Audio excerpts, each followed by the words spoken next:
আসসালামু আলাইকুম everyone, it's Abdul হাদ ব্যাপারী। তো আজকের যে ম্যাথটি করাবো আমরা, এটা বোর্ড পরীক্ষার জন্য অনেক important. HSC differentiation limit x tends to 0 1/x 1/sin x minus 1/tan x। তো এটাকে আমরা কীভাবে করবো দেখেন, লিমিট এক্স টেন্ডস টু 0, ঠিক আছে। তো এইখানে আমরা 1/x কেও রেখে দিলাম। তো এই 1/sin x আর tan x এর পরিবর্তে আমরা কী লিখতে পারি, আপনার cos x by sin x। যেহেতু tan x equal to sin x by cos x, তো ওটাকে উল্টাই দিলে আমরা পাবো cos x by sin x। তো এরপরে দেখেন কী করা যায়, এটাকে লিমিট x টেন্ডস টু 0। তো এবার আমরা এটাকে লসাগু করে ফেলি, sin x, তাহলে উপরে হবে 1 মাইনাস cos x, আর এই যে এক্সটা ছিল এটা গুণ করে দিই, এই যে x sin x। তো এবার আমরা কি করব দেখেন, লিমিট x টেন্ডস টু 0। তো দেখেন এবার আমরা কি করব, 1 মাইনাস cos 2 এর সূত্র কি 2 sin স্কোয়ারে।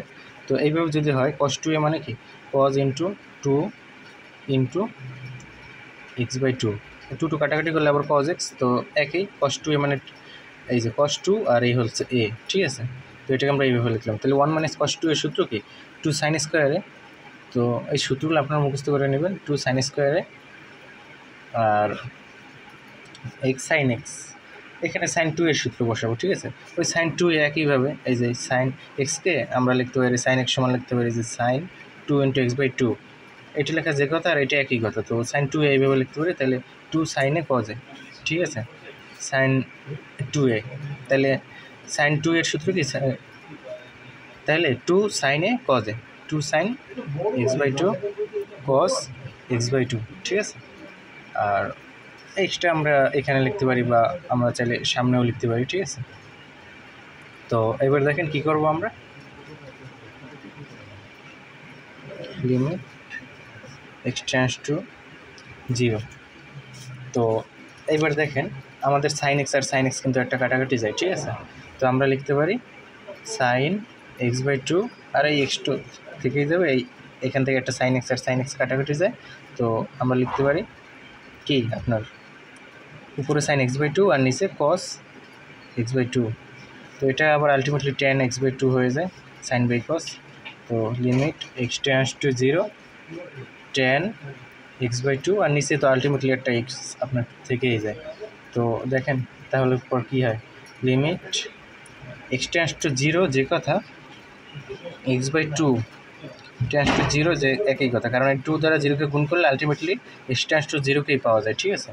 এই যে 2 দ্বারা এই যে গুণ করে দিলে আলটিমেটলি আপনার কি x টেন্ডস টু 0ই পাওয়া যায়, ঠিক আছে। এই 2 দ্বারা যদি আমরা গুণ করে দিই, তো লিমিট x/2 টেন্ডস টু 0, আর এই যে tan x/2, ঠিক আছে, এটাকে আমরা লিখব কি দেখেন, আমরা কি জানি, limit theta tends to 0 tan theta by theta, এই আকারে যদি কোনো কিছু থাকে বা sin থিটা বাই থিটা এই আকারে থাকলে এর মান 1 হয়ে যায়, ঠিক আছে। তো এটাকে আমরা ওই আকারে বানাবো। তো আমরা কি করতে পারি দেখেন, তো এইখানে আমরা করতে পারি কি tan x/2 আর নিচে আলটিমেটলি x/2 আকারে লিখতে পারি। তো হাফ আমরা বেশি লিখছি, ওই হাফটা আমরা গুণ করে দেবো, ঠিক আছে। তো এখানে হাফ আমরা বেশি নিচ্ছি, ওই হাফটা আমরা গুণ করে দেবো, আলটিমেটলি তাহলে ওই এক্সট্রাই থাকে। তো আলটিমেট অ্যান্সার তাহলে কী দাঁড়ায়, এটার মান কি 1, এই যে tan থিটা বাই থিটা আর থিটা টেন্ডস টু 0, এই যে x/2 এই কারণে লিখছি আমরা। তো এটার মান আলটিমেটলি 1, আর এই যে হাফটা এই রয়ে গেল। তো ultimate answer half, and it's the solution. তো আমরা কী করলাম দেখেন, বোর্ড পরীক্ষার জন্য কিন্তু এটা অনেক ইম্পর্ট্যান্ট ম্যাথ, ঠিক আছে, মোস্ট ইম্পর্ট্যান্ট বলা যায়। তো এই যে 1/sin x by 1/tan x, প্রথমে আমরা tan x-কে ভাঙাবো cos x by sin x। তো এরপর আমরা লসাগু করে দেবো, লসাগু করার পর কী করবো, 1 মাইনাস cos 2 এর সূত্র নেবো আর sin 2 এর সূত্র নেবো, ঠিক আছে। তো নেওয়ার পরে আর এইখানে দেখেন sin x কাটাকাটি যাবে একটা, তো আলটিমেটলি এটা থাকবে, এটা আবার sin x by cos x মানে আপনার tan x। তো tan x লিখলাম।